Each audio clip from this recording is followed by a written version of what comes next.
we're gonna wait a couple of minutes and then we're gonna start. We're gonna see if more people are gonna jump in. It seems like we've got a pretty full list of people going on right now, so that's awesome. Super excited you guys are gonna be here. So let's just wait a couple more minutes and then we're gonna start.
Okay, guys, I'm super impatient. I'm just going to go ahead and start. Yay! Okay, first, welcome. Thank you so much for being here. I'm super stoked.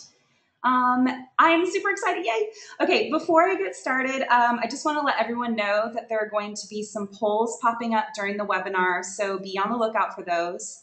Also, at any time, you can type your questions in the sidebar for the live Q&A at the end. For those that stay until the end, you are awesome and I love you. I'll be giving out Photo Mint's new book, Photography Business Secrets, which is awesome. I've read through it. It's really, really good. And I'm also going to give out 2 contracts from Create Pro Legal Forms. Rebecca Kogel totally rocks. She's an amazing lawyer. Check her out. One of the contracts is going to be a portrait contract, and the other one is going to be a wedding contract. So yay! So the webinar is also being recorded. And so in case anyone needs to like step out, or if you have a friend that couldn't make it, or you know someone that like would really benefit from this webinar, I'm going to send you guys links after everything's done and you can spread the love. All right, with all of that said, my name is Elizabeth Atkins, yay! And I run one of the best little brand and marketing design studios in the South called POSTFILM Design. I currently have a studio set up in a live-work loft space here in the heart of Atlanta. So if it sounds a little echoey, you know why. I've worked with companies such as Majestic Apparel, Harley Davidson Apparel, Photodo.com, DigitalWeddingForum.com, just to name a few. And I've also worked with a range of amazing, talented, creative people that have come to me looking to grow their business marketing skills or just their visual branding. Because I specialize in business marketing graphics and subsequent branding materials and have worked with tons of companies, both big and small, I wanted to take some time out and clear up a lot of misconceptions of what brand design really is and help you guys understand how to develop a brand identity. If you're a small business, especially a photographer, this industry is super confusing with a ton of information floating around out there. Some of it is not true and some of it is. So it's really hard to distinguish between the two. And I wanted to help you guys make better business decisions that are informed and educated. And ultimately, my biggest goal today is to help you succeed at achieving whatever your goals may be. So whether you want to book more clients, you want to sell more products, or you just want to actually target an ideal client, following some of my tips can help you make better business decisions down the road. We're also going to talk about avoiding some common mistakes and pitfalls when it comes to using graphic designers or branding companies. My tips will help you make the most out of whatever marketing graphics or designs you're creating for your business. And at the end of the day, it will also help you invest your money wisely. And that's pretty much the ultimate goal here, investing wisely. The last thing anyone wants to do is invest time, money, energy into something that won't help them 6 months to a year down the road. Keep in mind, not all designs are created equal. Not all designers or brand studios understand good marketing practices. And most importantly, a great design won't guarantee more success. So let's start with the core foundation that will dictate your visual branding. So what exactly is branding? Okay, this is super confusing. Everybody's like, what the heck? Branding is the direct graphic representation of the core values of your business. And in a lot of ways, brand identities represent the most important parts or aspects of your business. So brand identity design can both repel and attract clients depending on your goals that you set forth. What the heck does that actually mean? Okay. People get super confused about that as well. They have no idea how to structure their brand identities to benefit them. And a lot of people get caught up in the visuals, hoping something beautiful will be the magic bullet that creates a better business for them. Before you design a business brand identity, you have to first craft your actual business. You have to address everything from how you will handle client emails to dealing with difficult clients, because we all get them, every single business, to what your yearly income goal is going to be, et cetera, et cetera, et cetera. So ultimately, the backbone of your brand identity design is your business model. If you don't have a clearly defined business model, it's extremely difficult to differentiate yourself in a super saturated market. Not understanding your end goals or what purpose your business has will also lead you to choose graphics that may not be very effective. Or sometimes you might end up choosing graphics because they are trendy or they're pretty, or they may just be visually appealing to you. Okay, so how many times have you thought to yourself, I'm totally bored with my logo, I hate everything on my website, I'm just gonna change it all? Okay, yeah, I'm super guilty of that too. It's kind of a symptom of being a creative person in a creative industry. You don't beat yourself up about that. And we all know we're not supposed to do it, but no one ever really takes the time to explain the real reason why. So I'm actually gonna do that right now. Yay! Making those last minute logo changes or changing graphics because you're tired of them, it's not an effective strategy. A change in your business appearance can dramatically affect how your audience perceives you. Not having a solid strategy makes it more difficult to make wise marketing goals, find your target market, and actually target your ideal clients with those awesome designs. Creating a business model with a solid action plan of who and what your business is could help the constant stress or constant boredom related to your marketing and your visual brand. So basically, if you have something set out ahead of time and you know what you want to do with it, you're less likely to change it down the road, if that makes sense. So, okay, let's back it up a little bit. For those of you that might be fuzzy on what a business model is and why the heck it relates to visual branding, I pulled a definition down from Wikipedia that might help you a little bit. Wikipedia defines a business model as such, quote, a business model describes the rationale of how an organization creates, delivers, and captures value, bracket. That value could be economic, social, cultural, or other forms of value, end bracket. The process of business model construction is part of a business strategy, end quote. Okay, good business models are part of a total business strategy that has clearly defined goals and are well researched. They're part of an action plan that is flexible and well thought out. Okay, here's a really, really silly example. If you're in the business of selling more blueberry pies, right? So imagine you're a baker and you specialize in blueberry pies. When you're running your business, the first thing you want to do is be very aware of how many people in your area love blueberries. You also are aware of who your competition is, how you will deliver your blueberry pies, as in whether you have a storefront or you dropping them off at people's houses. You also know how much each blueberry pie costs to make and what ways you will promote your pies as literally the best pies on the entire planet. But knowing where to start with all of that information and kind of researching that market can be extremely daunting, especially when you're not very familiar with how these things kind of operate. So here's a question. What would be your first step in creating a business model you could base designs off of? Okay, so this kind of just leads into the next topic. So the next topic that answers that question is targeting your market. Targeting your market is a huge part of what makes up your brand and massively dictates your brand identity with what you actually look like. Sorry, I don't know if you can hear my dog barking. Okay, so anyways, your business model is super structured on how your target market is created, like who your target market is. So this is also where the most research comes into play, and it's super confusing as well. So knowing who your customer is, how old they are, how often they're likely to become repeat clients, even their age, all of that could change the way you handle your business. If you're not sure who your clients are, think about your perfect ideal client. What kind of income do they bring in? What's their age bracket? Where do they live? More importantly, why do they need what you have? That is really the most important part.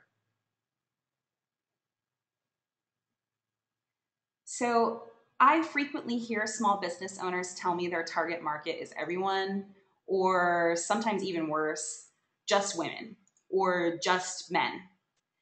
Broad categories aren't really target markets. A target market is kind of just that, a targeted group of people that will be most likely to purchase your service. Not everyone wants what you have. And quite honestly, you do not want to work with everyone, trust me. You only want to work with the people that suit your business goals and you the best. Every business is targeting their audience. Okay, so take, for example, Walmart. You would think that their target market is everyone, but that is definitely not the case. Okay, so I'm sure you know several people who will never ever in their life be caught dead shopping in Walmart for either various personal or moral reasons. Just like I'm sure you know people who refuse to shop anywhere else. They think it's literally the best place on the planet to get deals. And who knows who is right. So if you take a moment to think about what types of products or services you personally enjoy and what drives you to make those purchasing decisions, it starts to become clear that there's a larger force at work here. A business that understands their clients and their needs is a business that is much more likely to develop marketing materials, logos, and graphics that appeal to their target clients. Having a better and more well-defined strategy will absolutely make your business easier to run, hands down. Being aware of who your audience is and creating a strategy to target them with clearly defined goals is the first step to developing solid brand identity visuals. Also, keep in mind, branding is not about duking it out with the competition to get the client to select you over someone else. The ultimate goal of your branding is getting that potential client to see you as the only solution for whatever service they seek. But how do you stand out in a saturated market? Okay, yeah. This is the most frequently asked question I get from clients looking to revamp their marketing strategies. I hear it constantly. There's too many people competing. There are not enough clients. Clients are nickel and diming me. They're not willing to pay for my services. I hear it all the time. Many people believe that having a beautiful blog or a gorgeous logo will help them stand out in the market. Okay, so beautiful graphics absolutely hands down help, but not following up the graphics with intent, with meaning and purpose will pretty much almost guarantee failure. The more saturated a market is, the more sophisticated and targeted a company's marketing has to be. What a lot of people fail to realize is that the more saturated the market, the less likely your competition will have cohesive and smart business model that can sustain them over the years to come. So if you're smart, you can outsmart your competition that way. And let's keep this also in mind. Oversaturation is not a symptom of just your industry. It can be found in nearly every industry, from designers like myself to lawyers to doctors to photographers to cupcake makers. The options are literally endless out there. In a saturated market with skeptical clients with many, many, many choices, having a cohesive, targeted plan is king. And following it up with wonderful, connective, meaningful graphics can set you eons apart from your competitors. Having a direct message that welcomes your ideal client and discourages any unlikely candidate is truly your ultimate goal. In a saturated market with skeptical clients, what's more important? So what's more important is connecting with your target audience on an emotional level and expressing to them that you are the perfect choice for them. Being genuine and appealing to your ideal client should be the end goal of any marketing design you do, including goals, or logos, business cards, marketing campaigns, you name it, hands down, all of that stuff. So, okay, take for example, this is one of my branding clients, Katie Gray. This is her logo before rebranding with me. Okay, so this logo is beautiful. It's really well designed. The font is super cute. It's very unique. I actually really love this logo.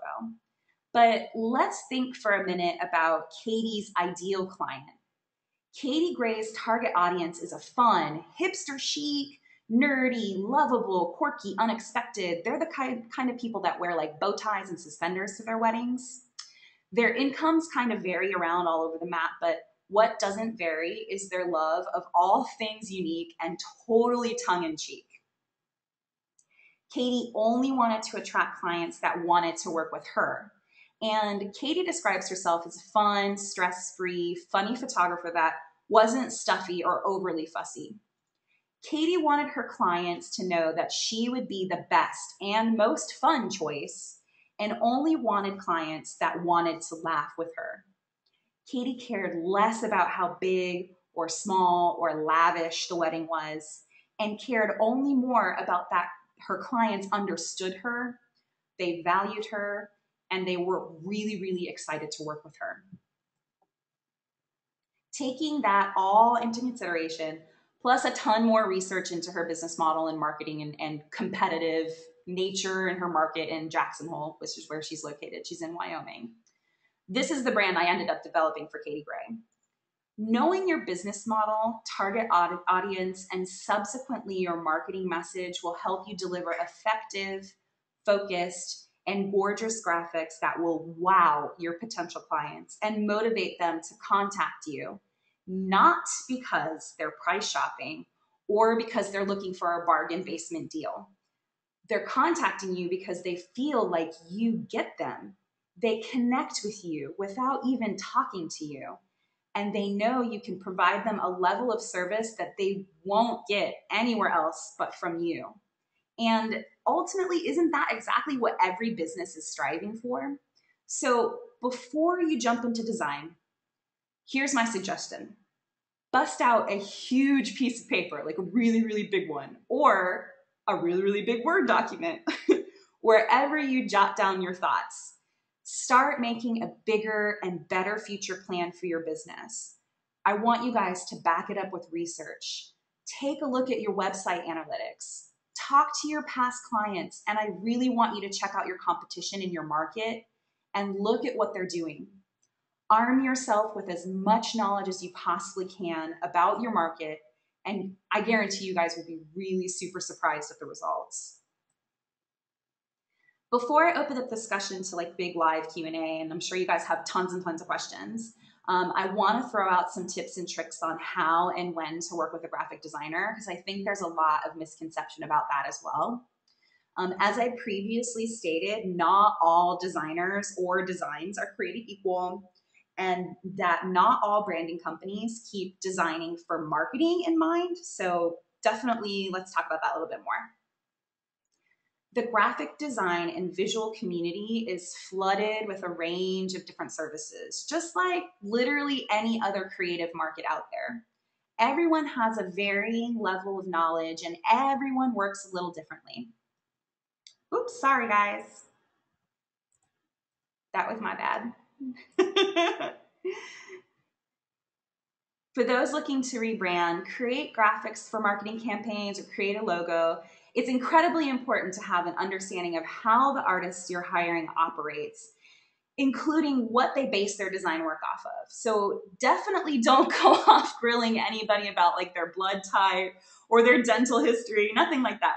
But just be aware of what that designer's background is and their preferred method of constructing their design work. So it's most important to find a designer that will work best and be suited best to you.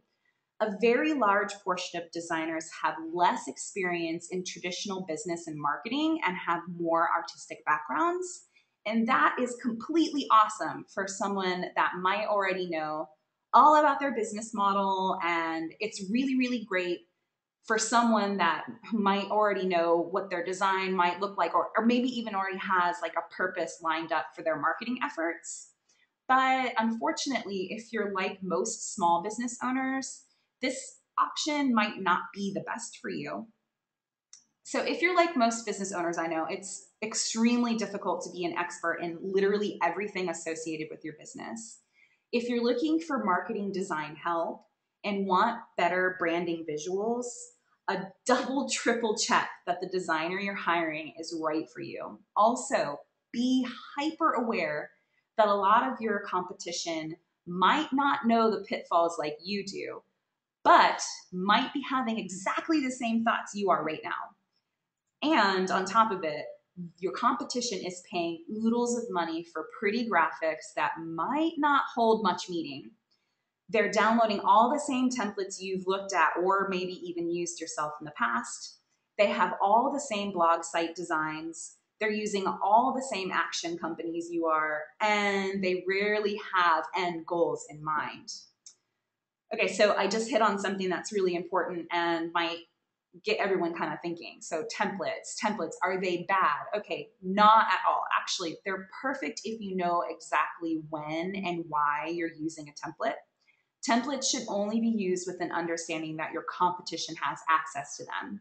And on top of it, your competition may be using the exact same marketing materials you are, right in the same market, right down the street. Templates are great in most cases, but just proceed with caution and use only when applicable. If you strongly believe that the visual brand of your business holds value in the marketplace, and trust me, it really, really does, definitely consider custom brand design work as part of your marketing budget for the year. The great part about visual branding is that you only have to invest in it once if you do it right, and it will more than pay for itself in sales over the years to come. If it's done right, brand design is meant to be flexible and last a very long time.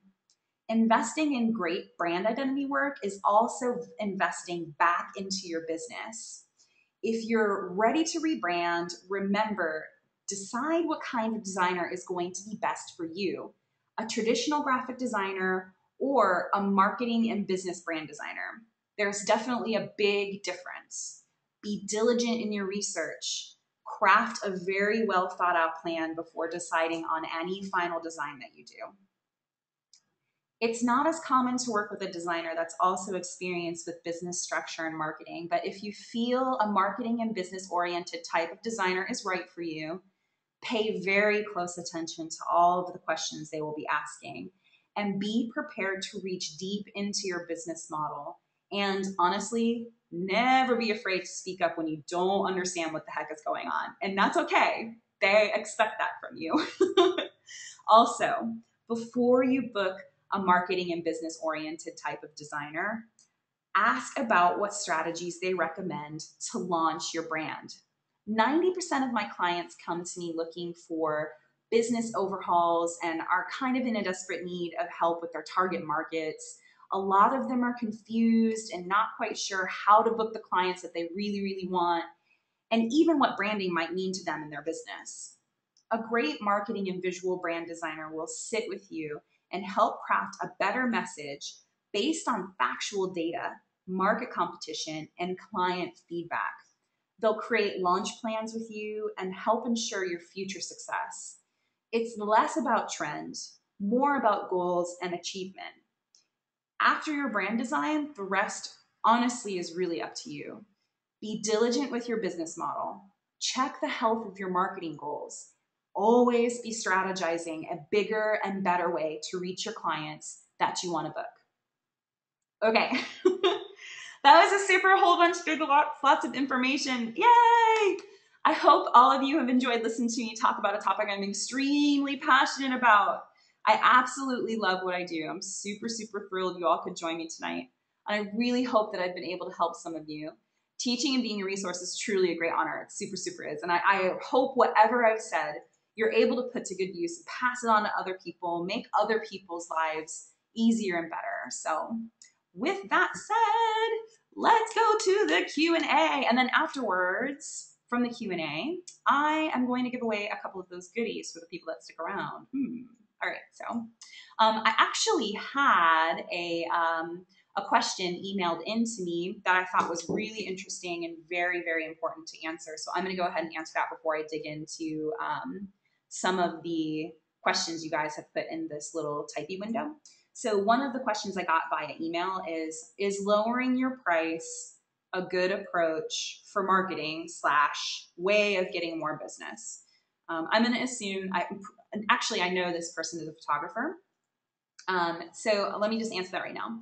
I'm going to say no, because there's always going to be someone cheaper or free.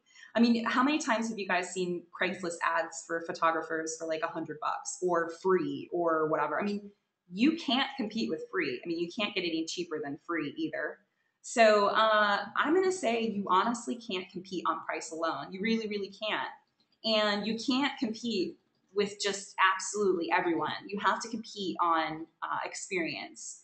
So another part of this is you can't work yourself to death either. So if you're working for lower than you know you can like pay your light bill for, it's not a very good way to run your business. Here is though a really, really good way to kind of restructure that thought pattern. I'm a huge fan of marketing for a purpose and making up reasons to celebrate why you're super, super awesome. So instead of discounting your total services, why don't you throw like a huge party and make like a big hubbub about how awesome you are? So instead of calling it like, I don't know, a mini session, why don't you call it a marathon or something equally different and funky, something that reflects that you're like excited to do business and you want to get out there and kick a bunch of butt instead of just discounting your total services. So let me see. I'm going to open it up and see what other questions we have.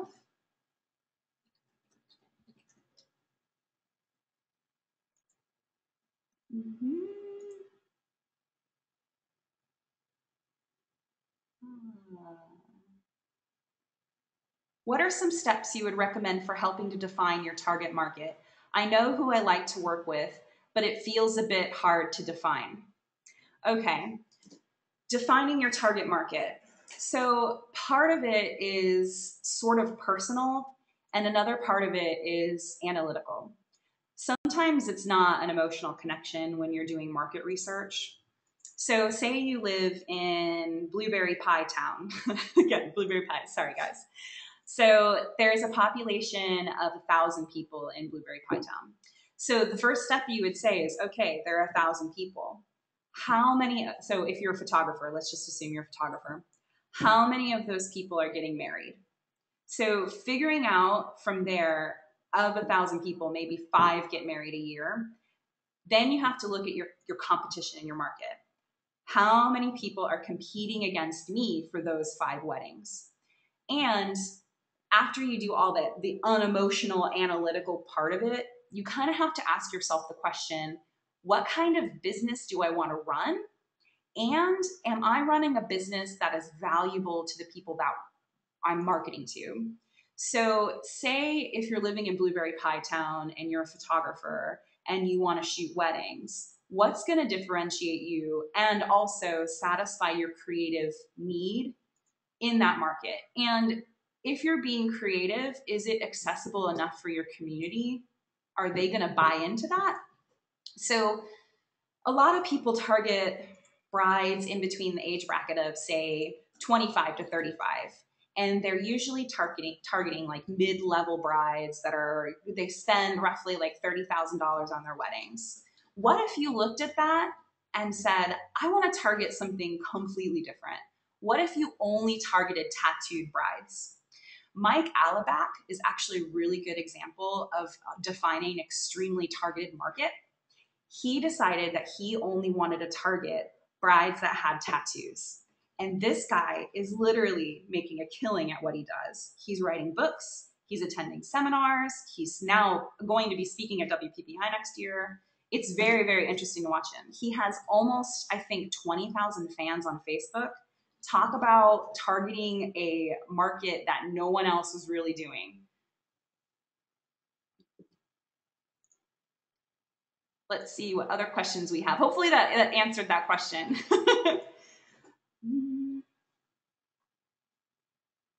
Okay, very early in development of my business model. Welcome, welcome, yay, we love early developers.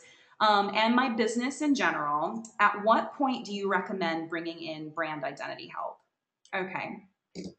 I honestly think brand identity help and spending money on brand identity basically means that you've done the footwork to understand how to operate your business. So if you've put in the time to be a second shooter, again, I know this is Kelly, I know she's a photographer. So if you've taken time to put in being a second shooter, you've worked with, or maybe mentored with another photography business, and you understand the structure of how they work. You've clearly defined like how you want to operate with your clients, how you're going to handle clients. You've also taken the steps to become legal. And more importantly, you've paid off enough of your debt to actually take the amount of money that you need to invest in branding. I honestly think that would be the time to seek someone that will help you develop your visuals further. It's kind of difficult because everybody wants to brand right out the gate. They want to start their business and be full-fledged like from day one. But if we're going to be realistic, that doesn't really happen that often unless that person has had previous experience running some other business. So I would definitely give yourself a little bit of time to make mistakes and not confuse your audience, because the worst thing you can do is get out there and go gung-ho and get really, really excited about it and then make a ton of mistakes and fall flat on your face and feel like you fail and then feel ultimately, crap, now I have to rebrand. Okay, next question.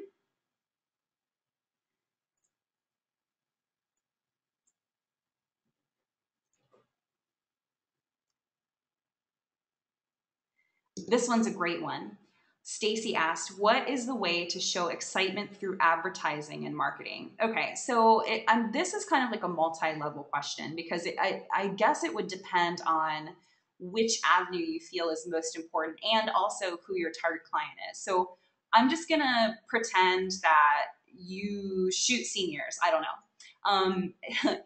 Where do seniors spend most of their time? And what do they get most excited about? So if you're targeting like a senior market, shooting, like creating a large party atmosphere and doing something really unique that your competitors may not be doing yet might be a great way to reach that target client. I think ultimately, in order to create really exciting advertisement and marketing, you have to be hyper aware of what's going on around you and also know that the majority of people are marketing on the internet and that's a very loud place to be. So taking a look at what everybody else is doing and kind of going not necessarily against the grain, but doing it better. That's a great way to kind of generate excitement. And sometimes you have to take it off the internet too. Don't be afraid to create something where people have to show up or something that people have to commit to. Think about ways to be unique that will benefit your target audience. What if you want to make something exciting? Think about who your client is and what they want. Like, what do they need? Can you somehow fulfill a need for them? Is there a way that you may be able to help them with your services? Sometimes it's not so much like being exciting, but sometimes also deeply caring about your clients that gets your clients excited about your marketing. Think about it that way too. Let's see, next question. Okay, this one is also a great question because it's kind of all over the map too, but Mackenzie asks, how much is an investment in branding?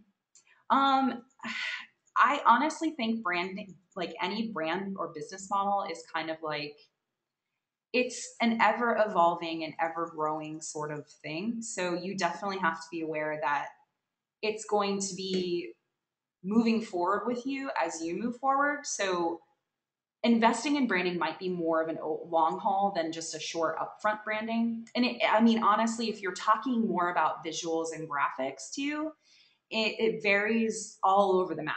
It can be literally like $500 from a new person to $4,500 to an extremely well sought after brand identity company. And it could be anywhere in between. So, I mean, I think to be realistic, definitely plan to, if you're doing visual graphics, plan ahead of time to save a chunk of money that would probably be comparable if you're a photographer to your services or how much you charge, and then kind of apply in general knowledge that to a brand designer. Because I mean, brand designers and graphic designers and photographers, they kind of have that similarity as far as investment. They're not very different on that kind of front. So it kind of ranges all over the map. So hopefully that answers your question a little bit more. Oh, here's a good one. Ashley McCormick. She asked, do you have any great Facebook marketing tips? Yes, actually. And it's not about Facebook. You're probably going to hate me. My Facebook marketing tip is any possible time you can, direct your marketing off of Facebook. Okay, people are going to be like, what? That's crazy. But all my clients are on Facebook. Yes, yes, they are. They totally, totally are. But keep in mind that Facebook is its own entity. Facebook doesn't really necessarily care about you. Facebook isn't going to boost your rankings on your website. And Facebook, if they want to, they can shut you down in literally 5 seconds. So if you spend like, I don't know, a year building up 6,000 fans on your Facebook, and every time you post, 1,000 people see what you post. But if for some reason you violate Facebook TOS, and it could be literally anything, those people could be gone in an instant. So definitely keep that in mind. But to actually answer your question about great Facebook marketing tips, because I know you're like, what? That's not what I wanted. Facebook marketing tips. Okay. So I think don't be overly concerned with how many fans you have on Facebook. Be more concerned if you're reaching your target audience or not. So if you want to communicate effectively with your fans on Facebook, make sure that you're providing interesting content for them and also engage them. Give them opportunities to talk back to you in a positive way, obviously, but give them reasons to enjoy what they're doing. So yeah, I mean, give them reasons to comment on your post, even if you're just saying something silly like, I baked a turkey and I totally I don't know, burnt it or whatever. I mean, people enjoy engaging, so give them reasons to engage. Hopefully that answers your question. I'm sorry I told you not to use Facebook in kind of a roundabout way. Okay, the next question. Let's see.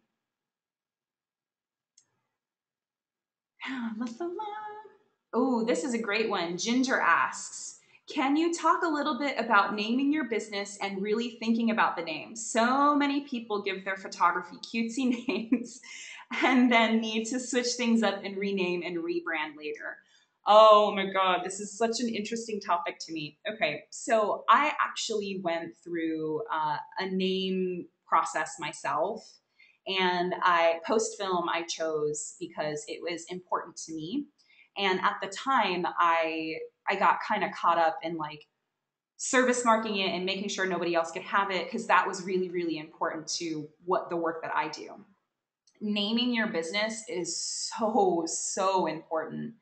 I mean, a lot of people from a legal standpoint choose their name automatically because it's legally there. So if you name your business Elizabeth Atkins Photography or Elizabeth Atkins Design, you don't have to worry necessarily about people stealing that name, because it's your name and you don't have to worry about the legalities of it, unless somehow there's another Elizabeth Atkins Design in my market, which is going to be very unlikely. But anyways, naming your business something that is cutesy or gives you kind of like a position where you have to rebrand later is really, really difficult to deal with. It's tough because anytime you rename your business, you go directly back to page one. It's like everything you do is down to ground zero again. It sucks. You lose like everyone. It's totally lame. So choosing a business name, this kind of goes in back to what I was saying about creating a target market and also creating a really solid business model with extremely solid business strategy.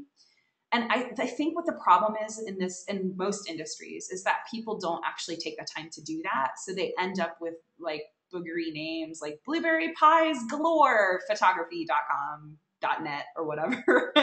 And then they end up going 2 years later when they actually develop their business enough to go, holy crap, photography boogers blueberry.net.com is not targeting my market and everyone is super, super confused and no one's booking me. Then they realize, oh crap, my business name is actually really, really important. So yeah, naming your business, totally kind of a pet peeve of mine, and it's not easy. So, all right, let's look at the next question. I can't believe you guys are asking so many questions. This is amazing. Okay, this is great. Lee asks, what's the difference between getting a new logo and website and quote branding? Okay, let me think about this for a minute. What's the difference between getting a new logo? Oh, okay. So you're asking about the difference between branding and the difference between a new website and logo. Okay, so hopefully I kind of like answered that a little bit during my speech. Branding itself is more of an involved process. It's developing visuals that uphold every part of your marketing strategy. So your logo is a great start. Your logo is how you define yourself from other competitors. Branding is more about, well, visual branding is more about creating a cohesive look from everything from email signatures to package design to client interaction and your thank yous or giveaways. I mean, like your final client packages to, again, your logo, your website, any subsequent materials, any Facebook marketing you might be doing. Your total brand is going to dictate and give you guidelines and priorities on how you're going to handle all of the visuals of your business. The great part about a brand is that it gives you a guideline and it gives you structure and it gives you boundaries. Just having a website and logo is totally fine. There's absolutely nothing wrong with it. But if you're going to have just a website and logo, you might run into the issue of being like, holy crap, now what do I do for packaging? Or holy crap, how do I design this album? Do I put my logo here? What do I do? Or holy crap, my client wants a thank you gift bag and I don't even know what it's going to look like. And I have no idea.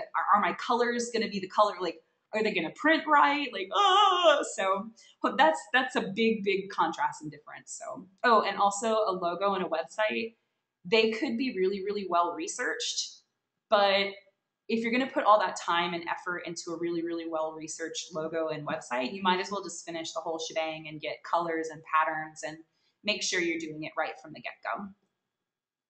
And next question. Ooh, this one's good too. Stacy, you have such good questions. How often do you recommend posting on Facebook, blogs, etc.? Is posting simple tidbits and things that are normal to life to get to know you, like things, the best to do, or keep it more business? Okay, this is a great question. So as far actually handle social media for two large .coms right now, and I do all of their marketing, and I handle most of their web presence. So for one of the .coms I do work for, they are they're a product based website. It's photodo.com. It's not a secret. It's photodo.com. So if you take a look at photodo.com's Facebook page, yeah, I'm the one that's updating it, but it's literally like we can't post enough because we're trying to drive sales, if that makes sense. So we want people to constantly be updated, constantly, because we want people to be excited and purchase some of the products. So based on our business model, because we're selling products, it's really, really important for us to constantly update. Literally, we update posts 2 to 3 times, the same exact posts 2 to 3 times a day. For a photography business, that might not be the best way to go about posting on Facebook. You also have to experiment on your time of day as to when you'll get the most attention. So I would sit down and kind of create a little bit of a schedule and see what gets the best feedback. So if your business is really formal and maybe you shoot only Indian weddings and they expect a certain amount of something to come from you that's more higher level or more luxury based, it's not very likely that you're going to post on Facebook that you like busted your toe skateboarding in like, a skate park down the street. However, if your brand is more like Katie Gray's, or if you're more like super, super fun and really funky, posting something personal is actually going to get you more likes because your audience is going to understand you better and they're going to love it and they're going to relate to you. How often you post, again, it depends on what your brand is and what you're trying to sell and what you're hoping to do and what you're hoping to accomplish. Same with blogs. It's a little bit different with blogs because content is king, but also remember context is God. So if you're posting a ton on your blogs, you have to remember that the context of what you're posting should be valuable. And hopefully that answers that question. We have about 10 minutes left in our time. So I am going to answer a couple more questions and then I'm going to give away some stuff to y'all. And hopefully you guys love it. Hopefully you guys have learned a bunch. So, okay. Let me look through some of these. Oh, Lee asked, I joined a little bit late. But I think this is recording. Does this mean I can listen to what I missed later? Yes, that was a really easy question. Yes, I'm recording it. I will send it to you guys later. Whew, I literally just did this. Lauren asks, any tips on moving and bringing your brand with you into a new market? I don't know how many of you are aware, but I literally just moved in February from Tampa, Florida to Atlanta, Georgia, and I took my business with me. And before I did that, I realized that there was going to be some difficulty. Even though my business is mostly web-based, it didn't really necessarily hurt me, but it did definitely give me kind of a scare. It's difficult to move your business. I recently did an interview and talked to a photographer that was an army wife, and she moves her business every 2 years. And it's like freaking insane to me. She had the best advice, hands down. She said, before you get to your destination, make friends with the vendors in that area and also start to market in that area before you even get there. So if you're thinking about doing a major move across country, or even if you're trying to move from your place to someplace in your backyard an hour and a half away, any type of major move of your business is going to be rough on you. So before you do it, make sure you reach out to people, make sure you collect business cards if you're maybe in your area and you're attending an event. Make sure you're talking to vendors that are not competitive with you. Maybe if you're a photographer, talk to caterers, talk to florists, talk to event planners, or talk to even dressmakers or dress shops or anybody in that area that you might be interested or you might have something in common with.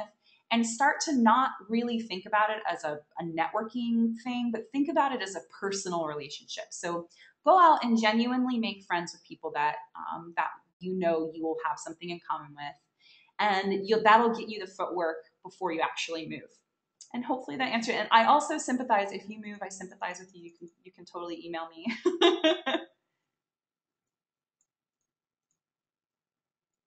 Oh, Jordan, yay, about to move to Denver. Yeah, okay. Jordan just commented that she's about to move to Denver. So I totally feel you, girl. That's pretty much it for questions, I think. I think I got all of them. Does anybody else have any more questions? I think I got them all. Oh, here's one. How do I measure if my brand works? That's a great question. Okay, this is actually kind of tough, but it takes time to quantify. So if you are implementing a new brand design, like say, for example, you're launching a new brand identity, definitely before you do it, create a launch plan, because anytime you change your visuals, anytime you change your graphics, there's gonna be a dip in interactivity. People might be confused. People be like, what the heck is going on? So before you actually launch any new kind of look or feel to your brand or logo, definitely create a plan before you do it. And creating a plan would include issuing sneak peeks, getting people excited on Facebook, emailing your past clients and sending them samples, or just even being like, what do you think? Get initial feedback. Absolutely. Also, secondly, make goals. Make goals that you can measure. Decide what you want to do with your new brand and who you're going to reach, and then make a quantifiable goal and set a date. If you haven't reached that goal by that particular date, re-examine why you haven't reached that goal. That's going to help you assess whether or not your brand identity is effective in the market, if it's reaching your target market, and you're actually doing what you're supposed to be doing. If you don't measure or quantify, it's very difficult to figure out if you're successful or not. How would you know if you're successful? So say, for example, you have a new logo and you put it on a postcard and you send it out to 1,000 people. And if only, like, and maybe the postcard has like an incentive on the back that says, get a free lollipop or something, and only one person redeems the free lollipop out of 1,000, maybe we have a little bit of an issue. We have to re-examine. Was it the logo? Was it the avenue the message was delivered in? Was it the lollipop? Do people not like lollipops? So definitely that's a great example of how you should set a goal and kind of take a look at quantifying it and see what steps along the way you might have lost somebody. Okay, yay! All right, so I am going to give out my 3 goodies right now if there are no more questions, which I don't think anybody else has any more questions. Oh, I see more talking. Oh, everyone's moving. Okay, so I have a copy of Photography Business Secrets by Laura White of PhotoMint. PhotoMint is seriously amazing. If you haven't checked out Laura at PhotoMint, I definitely think you should. Totally do that. So I'm going to pick at random. Actually, I'm going to have my assistant pick at random. Will you pick someone at random that's still live in the chat, and we can give them Laura White's Photography Business Secrets for the Savvy Photographer's Guide to Sales, Marketing, and More. Trust me, you want this book. It's really good. Let's see. Who do we have?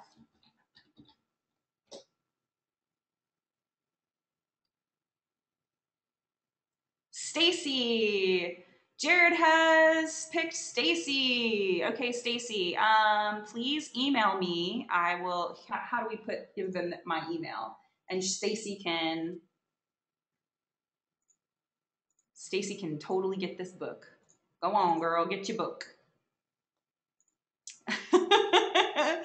Stacy says, woo! Yes, PhotoMint is seriously amazing. Okay, Stacy, just in case, my email is Elizabeth, ELIZABETH, at postfilmdesign.com. And if we're Facebook friends, you could totally harass me there.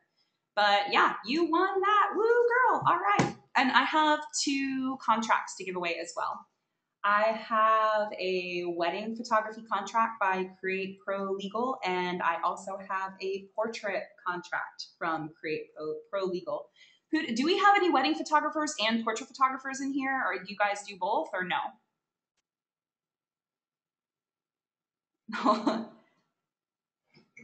Mackenzie, you do portraits. Ashley, do you shoot weddings? Who does both? Everyone does both wedding, both.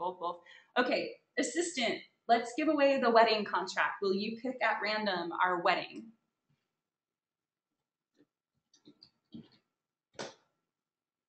Lauren, you won the wedding contract. Woo! Awesome. Okay, again, Lauren, you too.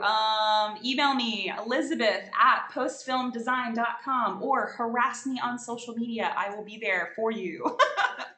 All right, and portrait giveaway. Yay, portrait. Assistant, lovely assistant. Tell me who's gonna win. Bumby. Oh, yay, I get to say your name out loud for the first time ever. Bumby. Bumby won the portrait contract. Woohoo! Okay, Bumby again. Email me, elizabeth@postfilmdesign.com, or harass me on Facebook. I know you want to. Yay, Bumby. All right, I just love saying that name out loud, Bumby. That's great. Hopefully I'm saying it right. All right, guys. Hopefully I answered all your questions. I think I got them all, at least a large majority of them. And we are at 4 minutes left in our webinar. I'm super excited. Thank you so much. Yay! Thank you for making this a success. Woohoo! All right, guys, go out there and kick some butts. I'll talk to you all later. Have a wonderful night.